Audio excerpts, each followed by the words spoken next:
எல்லோருக்கும் வணக்கம். இது உங்கள் study with Dharshini YouTube channel. நம்ம இந்த வீடியோவில் மார்ச் 18ஆம் தேதிக்கான கரண்ட் அஃபேர்ஸ் பார்க்க போகிறோம். இன்றைக்கான கரண்ட் அஃபேர்ஸ் பார்க்குறதுக்கு முன்னாடி எஸ்டர்டே கரண்ட் அஃபேர்ஸ் ரிவிஷன் பார்த்துட்டு ஸ்டார்ட் பண்ணலாம். March 17 current affairs revision. So ஒவ்வொரு கொஷனுக்கும் ஆன்சர் கமெண்ட் பண்ணுங்கள். ஃபஸ்ட்டு கொஸ்டின், தமிழ் சிறுகதையின் தடங்கள் நூலுக்காக 2025ஆம் ஆண்டுக்கான சாகித்ய அகாதமி விருது யாருக்கு அறிவிக்கப்பட்டுள்ளது? ஆன்சர் சா. தமிழ்ச்செல்வன். தேர்தல் நடத்தை விதிமீறல்கள் குறித்த புகார்களை எந்த செயலி மூலம் தெரிவிக்கலாம்? ஆன்சர் சி விஜில் ஆப் மூலமா. 98வது ஆஸ்கர் விருது வழங்கும் விழாவில் அதிக ஆஸ்கர் விருதுகளை வென்ற திரைப்படம் எது? Answer one battle after another. சிறந்த நடிகைக்கான ஆஸ்கர் விருதை வென்றவர் யார்? Answer Jessie Buckley. சிறந்த நடிகருக்கான ஆஸ்கர் விருதை வென்றவர் யார்? Answer Michael B Jordan. சிறந்த ஒளிப்பதிவுக்கான ஆஸ்கர் விருதை வென்ற முதல் பெண்மணி யார்? Answer Autumn Durald Arkapaw. Stand up India திட்டம் எந்த ஆண்டு தொடங்கப்பட்டது? ஆன்சர் 2016ஆம் ஆண்டு. லோக் அதாலத் எந்த சட்டத்தின் கீழ் அமைக்கப்பட்டுள்ளது? சட்ட சேவை அதிகாரிகள் சட்டம் 1987. ஃபேம் இந்தியா திட்டம் எந்த ஆண்டு தொடங்கப்பட்டது? ஆன்சர் 2015. 24 விரைவு தபால் சேவையை எந்த அமைச்சர் தொடங்கி வைத்தார்? Answer Jyotiraditya Scindia. சமீபத்தில் எந்த மாநிலத்தில் மத சுதந்திர மசோதா 2026 நிறைவேற்றப்பட்டது? Answer Maharashtra. Indian Wells Open tennis போட்டியில் ஆடவர் பிரிவில் சாம்பியன் பட்டம் வென்றவர் யார்? Answer Jannik Sinner. இப்போது டுடே கரண்ட் அஃபேர்ஸ் பார்க்கலாம். மார்ச் 18 டுடே கரண்ட் அஃபேர்ஸ் பார்க்கலாம். ஸோ அதுக்கு முன்னாடி இன்றைக்கி என்ன குவாட் அப்படின்னா, you are literally doing your best, be proud of yourself. அதாவது நீங்கள் ஏற்கனவே பெஸ்ட்டாக தான் இந்த விஷயத்தை பண்ணிக்கிட்டு இருக்கீங்க. உங்களுக்கு தேவையானதை நீங்கள் பெஸ்ட்டாக தான் பண்ணிக்கிட்டு இருக்கீங்க உங்கள் வாழ்க்கையில். அதை நினச்சி நீங்கள் ப்ரௌடாக ஃபீல் பண்ணுங்கள். எல்லோரும் உங்களோட இடத்துல இருந்து உங்களை மாதிரி யாராலையும் ஆக்ட் பண்ண முடியாது. அவங்கவுங்க இடத்துல நீங்கள் பண்ணுற பார்ட் அப்படிங்கிறது பெஸ்ட்டாக இருக்குது. ஸோ அதனால் நீங்கள் அதை நினச்சி சந்தோஷப்படுங்க, ப்ரௌடாக ஃபீல் பண்ணுங்கள் அப்படிங்கிறது தான் இன்றைக்கி குவாட். ஸோ எல்லாருமே படிக்கிறத சூஸ் பண்ணிட முடியாது. அப்படியே படித்து தொடர்ந்து அந்த இடத்துல நம்ம ரீச் பண்ணுறதுங்கிறதும் எல்லோரும் முடியாது. ஆனால் நீங்கள் எப்போதுமே நம்மளால் முடியும், என்னால் முடியும் அப்படிங்கிற ஒரு எண்ணத்தில் தானே இது கண்டினியூவாக போயிட்டுருக்கீங்க. ஸோ அப்போ அதுக்கே உங்களை பாராட்டணும். நீங்கள் எப்போதுமே உங்களை பற்றி நினைக்கும் போது ப்ரௌடாக ஃபீல் பண்ணுங்கள் அப்படின்னு தான் சொல்ல வரேன். சரி, இப்போ நம்ம கரண்ட் அஃபேர்ஸ் பார்க்கலாம். National current affairs. எந்த ஆண்டுக்குள் நாட்டில் அனைவரும் மருத்துவ காப்பீடு வரம்புக்குள் கொண்டு வரப்படுவர்? ஆன்சர் 2033. ஸோ வர 2033ஆம் ஆண்டுக்குள்ளே நம்ம நாட்டில் எல்லாருமே மருத்துவ காப்பீடு வரம்புக்குள்ளே கொண்டு வரப்படுவாங்கன்னு சொல்லியிருக்காங்க. அப்படின்னா என்ன மீனிங்? எல்லாருக்குமே ஹெல்த் இன்சூரன்ஸ் அப்படிங்கிறது இருக்கும். எல்லாருக்குமே ஹெல்த் இன்சூரன்ஸ் அப்படிங்கிற ஒரு டார்கெட்டை நம்ம 2033க்குள்ளே ரீச் பண்ணுவோம் அப்படிங்கிற மாதிரி இப்போது ஃபினான்ஸ் மினிஸ்டர் நிதி அமைச்சர் நிர்மலா சீதாராமன் அவர்கள் தெரிவிச்சிருக்காங்க. ஏற்கனவே ஹெல்த் இன்சூரன்ஸ் சம்மந்தமாக ஒரு ஸ்கீம் பார்த்துருப்போம். பிரதான் மந்திரி ஜன் ஆரோக்கிய யோஜனா, ஆயுஷ்மான் பாரத் பிரதான் மந்திரி ஜன் ஆரோக்கிய யோஜனா அப்படின்னு சொல்லிட்டு 2018 லான்ச் பண்ண ஸ்கீமு. ஸோ இந்த ஸ்கீமில் பார்த்திங்கன்னா 5 லட்சம் வரைக்கும் இலவச காப்பீடு அப்படிங்கிறது கொடுக்குறாங்க. அதுக்கு முன்னாடி 2024 தான் ஸோ 70 வயதுக்கு மேற்பட்ட முதியோர்களுக்கு இந்த ஸ்கீமை எக்ஸ்டெண்ட் பண்ணியிருந்தாங்க அப்படின்னு சொல்லி நம்ம பார்த்துருப்போம். இப்போ நம்ம நாட்டில் எல்லாருக்குமே மருத்துவ காப்பீடு அப்படிங்கிறது என்ஷூர் பண்ணுவோம் 2033க்குள்ளே அப்படிங்கிற மாதிரி நிதியமைச்சர் நிர்மலா சீதாராமன் அவர்கள் தெரிவிச்சிருக்காங்க.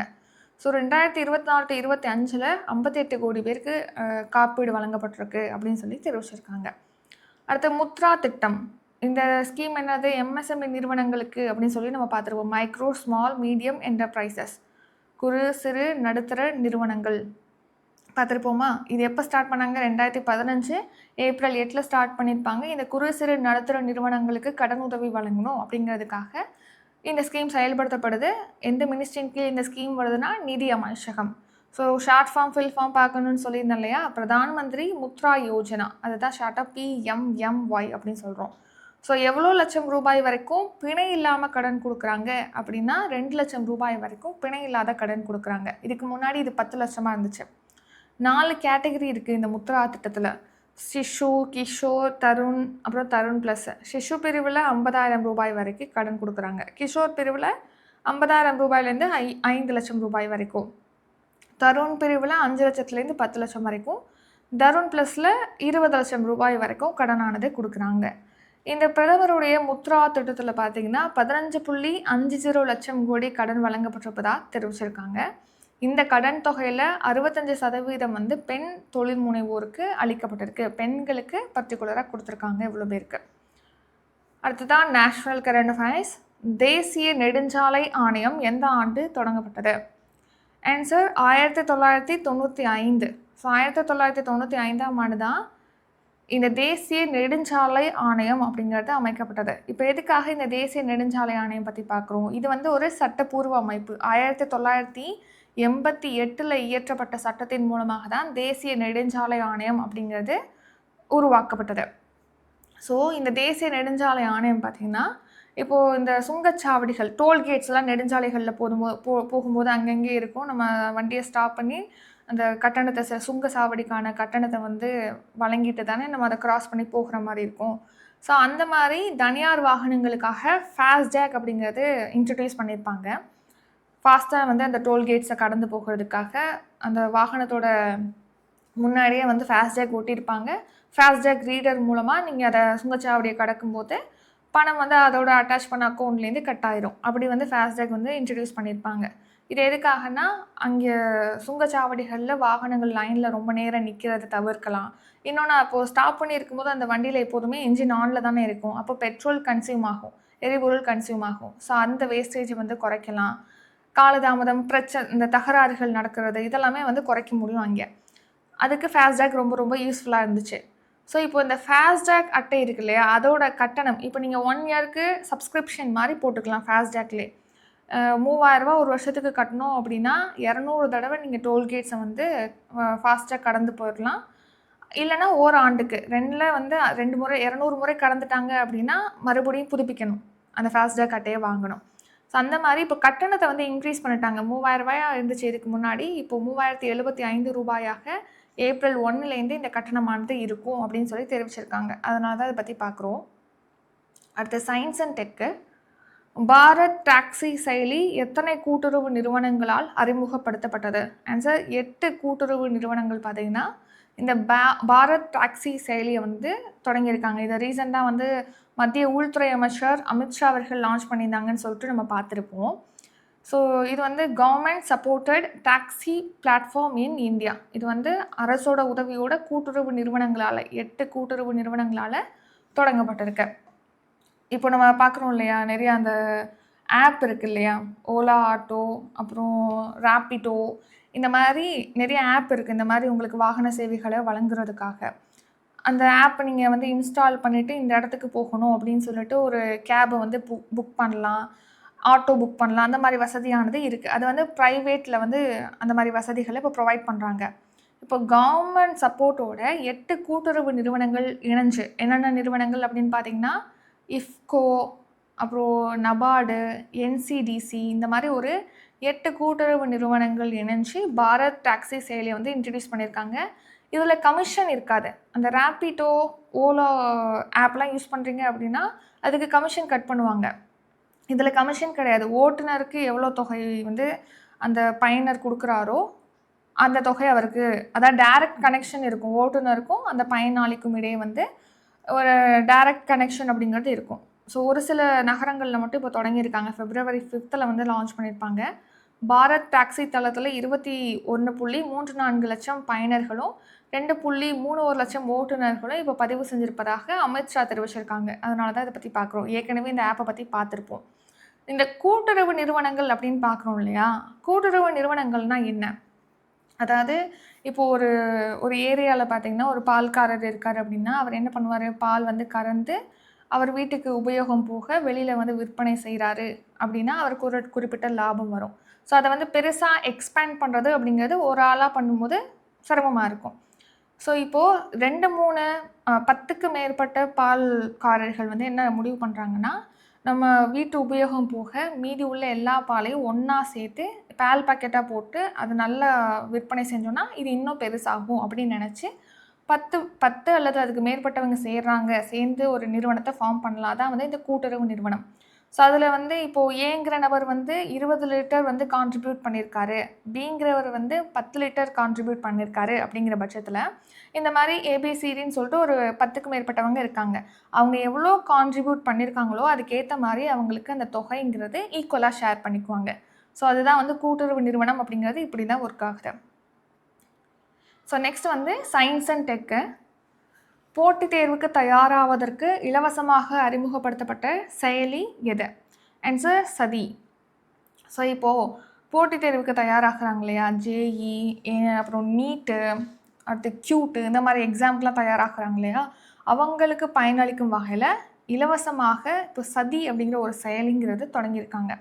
இலவசமாகவே பார்த்தீங்கன்னா ஐஐடி, எய்ம்ஸ் ஸ்டூடெண்ட்ஸ் வந்து லைவ் கிளாஸ் வந்து இதில் ப்ரொவைட் பண்ணுவாங்க. அதே மாதிரி ப்ராக்டிஸ் ப்ராப்ளம்ஸ்லாம் வந்து இதில் கொடுக்குறாங்க. மாடல் டெஸ்ட்லாம் அதில் கண்டக்ட் பண்ணுறாங்க. அவங்க இப்போ ஒரு ஸ்டூடெண்ட் டெஸ்ட் அட்டன் பண்ணியிருக்காங்கன்னா அவங்களுடைய பர்ஃபார்மன்ஸ் எப்படி இருக்குன்னு சொல்லிட்டு அனலைசிஸ் கொடுக்குறது, அடுத்து previous year question, mark test, recorded classes கொடுக்குறது, டவுட் கிளியர் பண்ணுறது, கிராஷ் கோர்சஸ், இந்த மாதிரி இந்த அம்சங்கள்லாம் இருக்கிற மாதிரி தான் சதி ஆப் அப்படிங்கிறது இன்ட்ரடியூஸ் பண்ணியிருக்காங்க. ஸோ கல்வி அமைச்சகமும் ஐஐடி கான்பூரும் இணைந்து தான் இந்த சதி அப்படிங்கிற ஒரு ஆப்பை இன்ட்ரடியூஸ் பண்ணியிருக்காங்க. போட்டித் தேர்வுக்கு தயாராகிறதுக்காக இலவசமாக இது அறிமுகப்படுத்தியிருக்காங்க. ஜேஇஇ, நீட்டு, கியூட்டு, எஸ்எஸ்சி இந்த மாதிரி எக்ஸாமுக்கு தயாராகிறவங்களுக்கு லைவ் கிளாஸஸ் இருக்கும், மாதிரி தேர்வுகள், மாடல் எக்ஸாம்ஸ் வந்து கண்டக்ட் பண்ணுவாங்க, பாடப்பொருட்கள், செயற்கை நுண்ணறிவு சார்ந்த அம்சங்கள்லாம் இதில் இருக்குது. இலவசமான டிஜிட்டல் கற்றல் தளம் தான் இந்த சதி அப்படிங்கிறது. அடுத்து தமிழ்நாடு கரண்ட் அஃபேர்ஸ். கீழடியில் எத்தனையாவது கட்ட அகழாய்வு பணிகள் தொடங்கப்பட உள்ளது? ஆன்சர் 11வது கட்ட அகழாய்வு பணி. ஸோ ஏற்கனவே 10 கட்டங்களாக அகழாய்வு பணி அப்படிங்கிறது இந்த கீழடியில் நடந்துச்சு. இது சிவகங்கை அப்படின்னு சொல்லிட்டு பார்த்துருப்போம், சிவகங்கை டிஸ்ட்ரிக்ட்னு.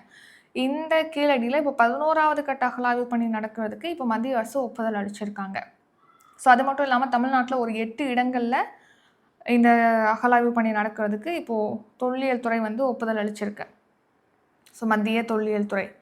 ஸோ அதன்படி பாருங்கள், இப்போ அந்த 8 இடங்கள் சொன்னோம் இல்லையா, ஒன்று வந்து சிவகங்கையில் உள்ள கீழடி 11வது கட்ட அகழாய்வு பணி நடக்க போது. மற்ற இடங்கள் என்னென்ன அப்படின்னா தூத்துக்குடி மாவட்டத்தின் பட்டினமருதூர், அப்புறம் தென்காசி மாவட்டத்தின் கரிவலம் வந்தநல்லூர், அடுத்து கடலூர் மாவட்டத்தின் மணிக்கொல்லை, அடுத்து விழுப்புரம் மாவட்டத்தின் ஆதிச்சனூர், கோவை மாவட்டத்தின் வெள்ளலூர், அடுத்து சேலம் மாவட்டத்தின் தெலுங்கனூர், அடுத்து நாகப்பட்டினம். ஸோ இந்த இடங்கள் எல்லாமே தொல்லியல் ஆய்வுகள் அப்படிங்கிறது நடக்க போகிறதா சொல்லியிருக்காங்க. அடுத்து சமீபத்தில் பார்த்திங்கன்னா சாணைக்கல்லில் சிந்து எழுத்துக்கள் இருப்பது தூத்துக்குடி பட்டினமருதூரில் கண்டெடுக்கப்பட்டிருக்கு. மீன் உருவம் பொறித்த பானை ஓடு கீழடியில் கண்டெடுக்கப்பட்டிருக்கு. மூங்கில் கம்புகள் ஊன்றுவதற்கான குழிகள் இந்த 8th ஃபேஸ் நடந்துச்சுலே இதெல்லாம் கண்டுபிடிச்சிருக்காங்க. சுடுமண்ணால் 10வது கட்டம் உருளை வடிவ வடிகால் கீழடியில் கண்டுபிடிக்கப்பட்டிருக்கு. பூ வடிவம் கொண்ட தங்க நாணயம், அப்புறம் உருண்டை வடிவ பீங்கான் மணி வந்து வெம்பக்கோட்டையில் கண்டெடுக்கப்பட்டிருக்கு. இங்கே வந்து 3 கட்டங்களாக அகழாய்வு பணி அப்படிங்கிறது நடந்திருக்கு. Tamil Nadu current affairs. எங்கு நடைபெற்ற அகழாய்வில் டர்பீடோ குடுவாய் வடிவ பானை ஓடுகள் கிடைத்துள்ளன? ஆன்சர் வெம்பக்கோட்டையில் 3ஆம் கட்ட அகழாய்வு பணி அப்படிங்கிறது நடந்து முடிஞ்சிருக்கு. இந்த 3ஆம் கட்ட அகழாய்வு பணியில் தான் டர்பீடோ குடுவை வடிவ பானை ஓடுகள் கண்டெடுக்கப்பட்டிருக்கு அப்படின்னு சொல்லி இப்போ தெரிவிச்சிருக்காங்க. ஸோ வெம்பக்கோட்டை அப்படிங்கிறது விருதுநகரில் இருக்குது. சரி, இந்த டர்பீடோ வடிவ குடுவைகள் இதான். இந்த டர்பீடோ வடிவ குடுவைகள் பானை ஓடுகள் அப்படிங்கிறது இப்போ கண்டுபிடிச்சிருக்காங்க. ஸோ இந்த குடுவைகள் எதுக்கு யூஸ் பண்ணியிருக்காங்க அப்படின்னு பார்த்தீங்கன்னா ஆலிவ் ஆயில், அப்புறம் ஒயின், இந்த மாதிரி திரவ பொருட்களை ரோமானிய மற்றும் மத்திய கிழக்கு பகுதிகள்லேருந்து கொண்டு வர்றதுக்கு இந்த குடுவைகள் அப்படிங்கிறது பயன்படுத்தப்பட்டிருக்கு. அதை இப்போது வெம்பக்கோட்டையில் கண்டுபிடிச்சிருக்காங்க. அப்போது அதை பார்த்தா நமக்கு என்ன புரிய வருது? பண்டைய தமிழர்களுடைய கடல் வாணிப திறன் அப்படிங்கிறது திறமையாக இருந்திருக்கு. அங்கேருந்தெல்லாம் இங்கே வந்து ஏற்றுமதி இறக்குமதியெல்லாம் நடந்திருக்கு அப்படிங்கிறது நமக்கு புரிய வருது. அடுத்து எகிப்து பிரமிடுகளில் 2000 ஆண்டுகள் பழமையான தமிழ் பிராமி கல்வெட்டுகள் சமீபத்தில் அகழாய்வில் கண்டுபிடிக்கப்பட்டிருக்கு. சிகைக்கொற்றான் அப்படிங்கிற தமிழ் வணிகருடைய பெயர் வந்து 5 வெவ்வேறு பிரமிடுகளில் 8 தடவை வந்து இடம்பெற்றிருக்கு இந்த பிரமிடு கல்வெட்டுகளில். சென்ட்ரல் ஸ்கீம் வளர்ந்த பாரத ஊரக வேலைவாய்ப்பு மற்றும் வாழ்வாதார திட்டத்தின் கீழ் வேலை நாட்களின் எண்ணிக்கை ஆன்சர் 125 நாட்கள். ஸோ விபி ராம்ஜி அப்படிங்கிற ஒரு மசோதா கொண்டு வந்து நிறைவேற்றியிருப்பாங்க. அதுக்கு குடியரசுத் தலைவர் ஒப்புதலும் அளிச்சிருப்பாங்கன்னு சொல்லி பார்த்துருப்போம். இப்போ கரண்ட்லி வந்து மகாத்மா காந்தி ஊரக வேலைவாய்ப்பு உறுதி திட்டம் அப்படிங்கிற ஸ்கீம் தான் இருக்குது. 100 நாள் வேலை திட்டம் சொல்லுவோம் அதை. அந்த ஸ்கீமில் இப்போது நிறைவு பெறாத பணிகள்லாம் முடிஞ்சதுக்கப்புறம் தான் இந்த புதிய ஸ்கீமை வந்து செயல்படுத்துவோம் அப்படிங்கிற மாதிரி தெரிவிச்சிருக்காங்க. யார்? Central government. ஸோ இப்போ புதிய திட்டம் கொண்டு வந்தாங்கன்னா அதில் எத்தனை டேஸ் ஒர்க்கிங் டேஸ் இருக்கும்னா 125 டேஸ் இருக்கும். அதே மாதிரி மத்திய மாநில அரசுடைய நிதி பங்களிப்பு அப்படிங்கிறது 60:40 அப்படிங்கிற ரேஷியோவில் இருக்கும் அப்படின்னும் தெரிவிச்சிருக்காங்க. ஸோ 100 நாள் வேலை திட்டம் கிராமப்புறங்களில் மக்களுக்கு குறைந்தபட்சம் ஒரு நிதியாண்டில் 100 நாட்களுக்காவது கூலியோட வேலை வாய்ப்பை வழங்கணுங்கிறதுக்காக தான் இந்த ஸ்கீமை லான்ச் பண்ணியிருப்பாங்க. ஸோ இந்த மாதிரி ஒர்க்கு, ஸோ தூர்வாரது, க்ளீன் பண்ணுறது, ரோட் போடுறது கிராமப்புறங்களில் அந்த மாதிரி வேலைகளில் 100 நாள் வேலை ஆட்கள் வந்து பயன்படுத்தப்படுறாங்க. ஸோ தேசிய ஊரக வேலை உறுதி திட்டத்துக்கு மாநிலங்களுக்கு 81,500 கோடி விடுவிக்கப்பட்டிருப்பதாக மத்திய அரசு சொல்லியிருக்காங்க. அதனால தான் இந்த ஸ்கீம் பற்றி பார்க்குறோம். இப்போ புதுசாக வர ஸ்கீம் 125 டேஸ் ஒர்க்கிங் டேஸ் கொண்டது. 60:40 நிதி பகிர்வானது இருக்குது. Next defence current affairs. C dragon 2026 என்பது டேஷ். ஆன்சர் பன்னாட்டு கடற்படை பயிற்சி. ஸோ அமெரிக்கா தான் வந்து இந்த சி டிராகன் அப்படிங்கிற பயிற்சியை வந்து கண்டக்ட் பண்ணுறாங்க. இதை ஏன் பார்க்குறோன்னா நம்ம இந்தியாவும் இதில் பங்கேற்றிருக்கு. அதனால தான் இந்த சி டிராகன் அப்படிங்கிற கடற்படை பயிற்சி பற்றி பார்க்குறோம். ஸோ அமெரிக்காவில் குவாமில் உள்ள ஆண்டர்சன் விமானப்படை தளத்தில் தான் இந்த பயிற்சியானது நடத்தப்படுது. ஸோ அமெரிக்காவோட தலைமையில் ஒரு 2 வீக்ஸுக்கு நடக்கக்கூடிய நீர்மூழ்கி கப்பல் எதிர்ப்பு போர் பயிற்சி தான் இந்த சி டிராகன் 2026. இதில் இந்திய கடற்படை, அப்புறம் ஜப்பான் கடற்படை, ஆஸ்திரேலிய கடற்படையெல்லாம் பங்கேற்றிருக்காங்க. அடுத்த ரீசன் நியூஸ். வாயு சக்தி விமானப்படை பயிற்சி அப்படிங்கிறது ராஜஸ்தான் மாநிலத்தின் பொக்ரானில் நடைபெற்றது. வஜ்ரபிரஹார் அப்படிங்கிறது இந்தியாவுக்கும் அமெரிக்காவுக்கும் இடையிலான கூட்டு சிறப்பு படை பயிற்சி. மித்ர சக்தி அப்படிங்கிறது கூட்டு இராணுவ பயிற்சி. இது வந்து இந்தியாவுக்கும் இலங்கைக்கும் இடையே நடைபெற்றது. மைத்ரிங்கிற கூட்டு இராணுவ பயிற்சி தாய்லாந்துக்கும் இந்தியாவுக்கும் இடையே நடைபெற்றிருக்கு. இப்போது மிலன் அப்படிங்கிற கடற்படை பயிற்சி அப்படிங்கிறது எங்கு நடைபெற்றது? இதுக்கான ஆன்சர் கமெண்ட் பண்ணுங்கள். இது உங்களுக்கான கொஸ்டின். அடுத்த ஷார்ட் நியூஸ். மத்திய கிழக்கு போர் 3வது வாரமாக இப்போ நடந்துட்டு வருது இல்லையா? ஈரானுக்கும் அமெரிக்காவுக்கும் இடையே வந்து அமெரிக்கா, இஸ்ரேல் சேர்ந்து ஈரான் மேலே தாக்குதல் நடத்துகிறாங்க. ஈரான் வந்து மத்திய கிழக்கு நாடுகள் மேலே வந்து தாக்குதல் நடத்துகிறாங்க. அங்கே உள்ள அமெரிக்க தளங்கள் மீது தாக்குதல் நடத்துகிறாங்க அப்படின்னு சொல்லி பார்த்துருப்போம். ஸோ இந்த நிலைமையில் ஈரானுடைய தேசிய பாதுகாப்பு சபையுடைய செயலரான அலி லாரிஜானியை வந்து இஸ்ரேலோட படைகள் கொண்டிருக்குன்னு சொல்லிட்டு பரவிச்சிருக்காங்க. ஏற்கனவே ஈரானுடைய உச்சபட்ச மத தலைவரான மோஜ்தபா கமேனியை வந்து கொண்டிருப்பாங்க. அதையடுத்து இப்போது ஈரானுடைய தேசிய பாதுகாப்பு சபையுடைய செயலரான அலி லாரிஜானியை வந்து கொண்டிருப்பதாக தெரிவிச்சிருக்கு இஸ்ரேல். அது ஈரான் மீதான அமெரிக்க போருக்கு எதிர்ப்பு தெரிவித்து அமெரிக்காவில் தேசிய பயங்கரவாத தடுப்பு மைய தலைவரான ஜோ கென் வந்து அவருடைய பதவியை ராஜினாமா பண்ணியிருக்காரு. ஆப்கானிஸ்தான் மீது பாகிஸ்தான் இப்போது தாக்குதல் நடத்திருக்காங்க. அதுவும் மருத்துவமனையில் வந்து தாக்குன வான்வழி தாக்குதலில் நிறைய பேர் உயிரிழந்துட்டாங்க. அடுத்து March 18 current affairs. Today current affairs revision வந்து ஃபாஸ்ட்டாக பார்க்கலாம். First question. எந்த ஆண்டுக்குள் நாட்டில் அனைவரும் மருத்துவ காப்பீடு வரம்புக்குள் கொண்டு வரப்படுவர்? ஆன்சர் 2033. தேசிய நெடுஞ்சாலை ஆணையம் எந்த ஆண்டு தொடங்கப்பட்டது? 1995. பாரத் டாக்ஸி செயலி எத்தனை கூட்டுறவு நிறுவனங்களால் அறிமுகப்படுத்தப்பட்டது? 8 கூட்டுறவு நிறுவனங்கள். போட்டித் தேர்வுக்கு தயாராவதற்கு இலவசமாக அறிமுகப்படுத்தப்பட்ட செயலி எது? ஆன்சர் சதி. கீழடியில் எத்தனையாவது கட்ட அகழாய்வு பணிகள் தொடங்கப்பட உள்ளது? 11வது கட்டம். எங்கு நடைபெற்ற அகழாய்வில் தர்பீடோ குடுவை வடிவ பானை ஓடுகள் கிடைத்துள்ளன? ஆன்சர் வெம்பக்கோட்டை. வளர்ந்த பாரத ஊரக வேலைவாய்ப்பு மற்றும் வாழ்வாதார திட்டத்தின் கீழ் வேலை நாட்களின் எண்ணிக்கை? Answer 125 days. சி டிராகன் 2026 என்பது டேஷ். ஆன்சர் பன்னாட்டு கடற்படை பயிற்சி. இத்துடன் இன்றைக்கான கரண்ட் அஃபேர்ஸ் வீடியோ நிறைவடைகிறது. இந்த வீடியோ உங்களுக்கு பிடிச்சிருந்தால் லைக் பண்ணுங்கள், ஷேர் பண்ணுங்கள். நம்ம சேனலை நீங்கள் இன்னும் சப்ஸ்கிரைப் பண்ணலன்னா மறக்காமல் சப்ஸ்கிரைப் பண்ணிக்கோங்க. நன்றி, வணக்கம்.